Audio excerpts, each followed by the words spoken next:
लेकिन एक चीज मैं सुनकर तब काफी ज्यादा शौक हो गया जब एक लड़की ने ये कह दिया, कुंभ मेला के बारे में कभी सुना ही नहीं कि ये जो कुंभ मेला है वो क्या होता है। शेप दे दिया था। तो जो सुश्रुत थे उन्होंने ही पहली प्लास्टिक सर्जरी करी थी और उन्हें ही प्लास्टिक सर्जरी का जनक माना जाता है। तो गीता से ही इंस्पायर होके जीएस रॉबर्ट ओपेनहाइमर उन्होंने परमाणु बम की खोज की थी। इससे हजारों साल पहले जब मॉडर्न साइंस आया ही नहीं था इस दुनिया के अंदर, उस समय से हमारे जो शास्त्र है, जो वेद है, उसमें 9 ग्रहों का वर्णन है। हेलो फ्रेंड्स, रात को मैं स्क्रॉल कर करके कुछ वीडियोस देख रहा था और जब मैं वीडियो को स्क्रॉल कर रहा था तो स्क्रॉल करते करते मेरे सामने एक वीडियो आया और इस वीडियो को मैंने देखा और यकीन मानिए मैं काफ़ी ज़्यादा शौक था। अब मुझे हंसी भी आ रही थी और मैं काफ़ी ज़्यादा शौक भी था इस वीडियो को देखकर।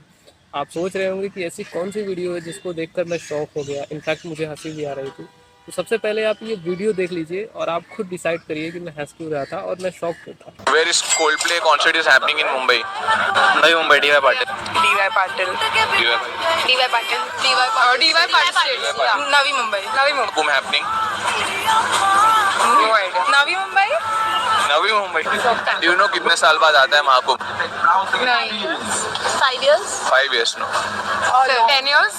Nope. 100 years? 200 years? 1000 years? ये जो यूट्यूबर था वो कुछ लड़कियां हैं जिनसे ये सवाल पूछ रहा था कि ये कोल्ड प्ले कंसर्ट क्या है और उसके बाद कुंभ मेला क्या है। अंदर ये जो पूरी बातचीत है इस वीडियो के अंदर, यही सिर्फ 2 टॉपिक को लेकर है। पहला ये कोल्ड प्ले कंसर्ट, उसके बाद दूसरा Kumbh Mela.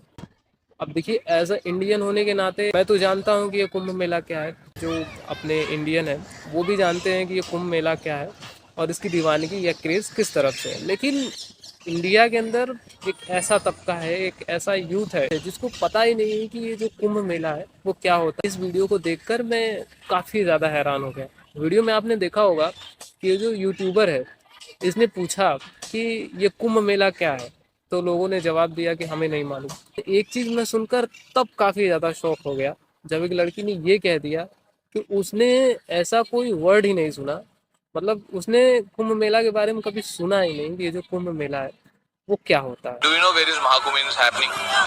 What? Mahakumbh. I never heard of that before. Never. देखिए, जिस महाकुंभ को आप कह रहे हो कि आपको तो पता ही नहीं है महाकुंभ क्या होता है, या तो आपने पहली बार सुना है या आप जानते ही नहीं कि कहाँ महाकुंभ मेला लग रहा है या फिर कितने साल पे लग रहा है। तो जिस कोल्ड प्ले कंसर्ट की बात आप कर रहे हो कि नवी मुंबई डीवाई पाटिल में होने वाला है कोल्ड प्ले कंसर्ट, तो ये जो कोल्ड प्ले कंसर्ट फेस्टिवल के जो म्यूजिक सिंगर है क्रिस मार्टिन, उन्होंने भी कहा था कि वो भी महाकुंभ में डुबकी लगाने जाएंगे। तो मैं आपको मुबारकबाद दे देता हूँ, उन्होंने भी महाकुंभ में डुबकी लगा ली है क्योंकि फोटोज आ गई है उनकी। आपके अपने ही देश में एक ऐसा इवेंट हो रहा है जिसमें देश विदेश से लोग आ रहे हैं। आपको जानकर हैरानी हुई कि स्टीव जॉब्स की वाइफ वो भी महाकुंभ में डुबकी लगा ली है। तो स्टीव जॉब्स से वो बाबा नीम करोली के बहुत ही बड़े भक्त थे और वो इंडिया आ चुके हैं नीम करोली के दर्शन करने के लिए, और वो इंडिया से इन्फ्लुएंस हुए, तब जाके उनका जो करियर था वो एकदम से पीक पर पहुंचा था, जो एप्पल था वो पीक पर पहुंचा था। तो ये थी सनातन धर्म की पावर। अब बात सिर्फ महाकुंभ की नहीं है। बहुत सारे लोगों को ऐसा लगता है कि बड़े बड़े जो इन्वेंशन हुए हैं, बड़ी बड़ी जो खोजें हुए हैं या फिर बड़े बड़े जो आविष्कार हुए उसको तो विदेशियों ने किया है। जैसे कि कई सारे एग्जाम्पल अगर मैं बताऊँ तो शायद वीडियो लंबी हो, लेकिन आज मैं भारत के बारे में कुछ ऐसी चीज़ें बताने वाला हूँ जिसको जानकर, जिसको देखकर आपको एज अ इंडियन काफ़ी ज़्यादा प्राउड फील होगा। देखिए, वीडियो के अंदर सबसे पहले मैं 9 ग्रहों की बात करूँगा। मॉडर्न साइंस ने 9 ग्रहों की खोज कब की थी? देखिए, भारत की जो वेद पुराण है, ज्योतिष शास्त्र है, इससे ज्योतिष वगैरह की जाती है। एक इंसान के बारे में उसकी कुंडली वगैरह बनाई जाती है। अब बेशक आप कुंडली या फिर ज्योतिष पे विश्वास ना करते हो, लेकिन एक चीज़ जान के मैं बेहद हैरान था कि अगर साइंस ये चीज़ें नहीं मानता या फिर आज के जो मॉडर्न लोग हैं इन सारी चीज़ों को नहीं मानते, वेद पुराण या फिर ज्योतिष को नहीं मानते। तमिलनाडु में एक मंदिर है जिसको श्री रंग मंदिर कहा जाता है और ये जो मंदिर है ये 9 ग्रहों का मंदिर है, अर्थात 9 ग्रह की इसमें पूजा होती है। आज से हजारों साल पहले जब मॉडर्न साइंस आया ही नहीं था इस दुनिया के अंदर, उस समय से हमारे जो शास्त्र है, जो वेद है, उसमें 9 ग्रहों का वर्णन है। जब मॉडर्न साइंस नहीं था उससे पहले ही हमारे पूर्वजों ने ये बता दिया था कि ग्रहों की संख्या 9 है। हमारी इस लिस्ट में दूसरा नाम है ब्रह्मास्त्र। ब्रह्मास्त्र का आपने भले ही नाम ना सुना हो, लेकिन आपने एटम बम का नाम जरूर सुना होगा। ये लाखों लोगों की जान गई थी जब सेकेंड वर्ल्ड वॉर में अमेरिका ने जापान के ऊपर इस बम का प्रयोग किया था। तो लाखों लोगों की जान चली गई थी सिर्फ कुछ मिनटों के अंदर अंदर। ब्रह्मास्त्र के बारे में ये कहा जाता है कि ब्रह्मास्त्र बहुत ज्यादा विनाशकारी था। ब्रह्मास्त्र जब चलता था तो आपकी लपटें निकलती थी और जिस जगह पे वो गिरता था दूर दूर तक वहां से जीवन का मतलब कि नामो निशान खत्म हो जाता था। 10-12 साल तक वहां पे कोई भी पेड़ पौधा कहीं मतलब वहां पे उग सकता था। ऐसी बातें ब्रह्मास्त्र के बारे में की जाती है और यही सेम सिमिलरिटी जो है वो एटम बम से भी खाती है। एटम बम भी जहाँ गिरता है सबसे पहले तो वहाँ 10-12 साल तक कोई भी चीज़ नहीं उगती है, लगातार बारिश होती है। मतलब कि ऐसी ऐसी चीजें एटम बम के बारे में भी बताई जाती है। क्या आपको पता है कि एटम बम की खोज किसने की थी? Julius Robert Oppenheimer. तो ये जो जूलियस रॉबर्ट ओपेनहाइमर थे इन्होंने एटम बम की खोज की थी। एटम बम की खोज कर ली जब इनका जो परीक्षण था वो सफल हो गया तब उन्होंने गीता के कुछ श्लोक बोले कि अब मैं मृत्यु बन गया हूँ, अब मैं विनाशक बन गया हूँ। ये वही श्लोक थे जब श्री कृष्ण जो थे अर्जुन को उपदेश दे रहे थे गीता का, तो उस टाइम पे इन्होंने ये गीता में श्लोक बोला था। अब आप ये भी सोच सकते हो कि यार ओपेनहाइमर ने ऐसा क्यों कहा था। तो देखिए जो रॉबर्ट जूलियस ओपेनहाइमर जो थे वो गीता से काफ़ी ज़्यादा इम्प्रेस थे। वो गीता पढ़ते थे और गीता में ही उन्होंने ये पढ़ा था कि ब्रह्मा से जैसे कोई विनाशक चीज़ें होती थी जिसके क्या क्या सिम्टम थे, क्या क्या लक्षण थे, और वो जो चलता था ब्रह्मास्त्र तो वो कैसा विनाश करता था। तो गीता से ही इंस्पायर होके जूलियस रॉबर्ट ओपेनहाइमर उन्होंने परमाणु बम की खोज की थी जिसकी तबाही हम लोगों ने पढ़ी है। कई विदेशी साइंटिस्टों का ये मानना है कि जब परमाणु बम का खोज नहीं हुआ था उससे पहले ही भारत का युद्ध हुआ था या जब रामायण का युद्ध हुआ था तो उस टाइम पे ही ब्रह्मास्त्र का उपयोग हुआ था और ये उसी तरीके से था जिस तरीके से एटम बम काम करता है। तो जब एटम बम बना ही नहीं था तो ऐसा कैसे था कि उसके बारे में पहले से ही हमारे गीता में या फिर हमारे वेद जो पुराण है उसमें पहले से ही मेंशन है कि ऐसा ऐसा करके कोई अस्त्र था या फिर ऐसा ऐसा करके कोई हथियार था और पहले से ही इतना ज़्यादा विनाशकारी और तबाही मचाने वाला था। अगर मैं आपसे ये पूछूं कि प्लास्टिक सर्जरी का जनक कौन है, आधुनिक प्लास्टिक सर्जरी का जनक कौन है, तो आप बेशक बता सकते हो कि सर हेरोल्ड गिलीस जो थे वो आधुनिक प्लास्टिक सर्जरी के जनक थे क्योंकि उन्होंने ही प्लास्टिक सर्जरी की खोज की।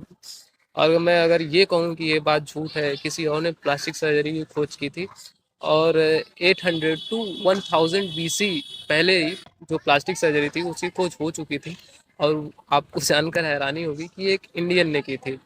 तो इनका नाम था सुश्रुत, आपने नाम जरूर सुना होगा। इन्हें ही प्लास्टिक सर्जरी का असली जनक माना जाता है और मैं काफ़ी प्राउड फील करता हूँ कि ये भी एक इंडियन ही थे। इस लिस्ट में मेरा चौथा और आखिरी नाम आता है जिसको लेकर काफ़ी ज़्यादा कंट्रोवर्सीज तो है लेकिन फिर भी मैं आपको इस वीडियो के अंदर बताना चाहता हूँ।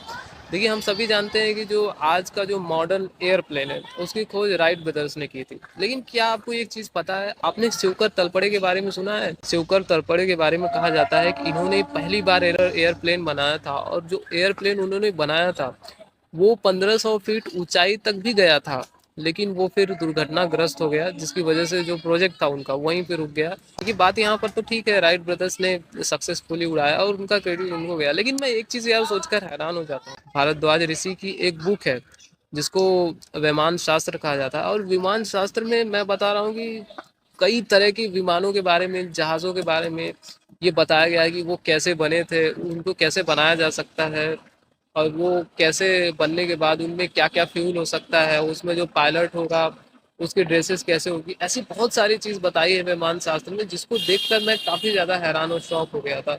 एक बार को हम कह सकते हैं कि चलिए विमान विमान जो है या फिर जो जहाज़ है उसको इंडियंस ने नहीं बनाया, लेकिन ऐसा कैसे है कि हजारों साल पहले ये सारी चीज़ें बता दी गई थी कि जहाज़ था और विमान था और उसको कैसे बनाया जा सकता है, ये सारी चीज़ें। वेल फ्रेंड्स, हम लोग यूएफओ की बात ही बहुत करते हैं, बहुत सारी कंट्रोवर्सीज लेकर होती है। UFO it means unidentified flying object, जिसको हम लोग यूएफओ कहते हैं। इसको भी लेकर काफ़ी ज़्यादा कंट्रोवर्सीज है। कुछ साइंटिस्ट का मानना है कि एलियन के पास यूएफओ है और वो हज़ारों साल से है, लेकिन कुछ साइंटिस्ट इसको सिरे से नकारते आए हैं। तो क्या हम ये मान सकते हैं कि जो भारद्वाज ऋषि थे उन्होंने हजारों साल पहले ये बता दिया था या फिर उनके पास ऐसी कोई टेक्नोलॉजी थी या फिर वो इन्वेंशन कर चुके थे कि किस तरीके से जो जहाज थे उनको बनाया जा सकता है? वेल फ्रेंड्स, मैं यही सब बातें सोच रहा था और मैंने कुछ रिसर्च करी थी जिसके बारे में मैंने आपको बताया कि क्या है, कैसे किस तरीके से हमारी इंडिया की जो टेक्नोलॉजी थी पहले वो काफ़ी ज़्यादा डेवलप थी, या फिर ये हो सकता है कि फॉरेनर्स ने इसको चुरा लिया और वो सारा का सारा क्रेडिट खुद ले गए। वेल फ्रेंड्स, इस वीडियो को देखकर आपका क्या कहना, आप मुझे वो कमेंट में बता सकते हैं। अगर वीडियो पसंद आई हो तो आप एक लाइक कर देना, और अगर आप चैनल पे नए हैं तो चैनल को सब्सक्राइब करके बेल आइकन को ज़रूर प्रेस करना।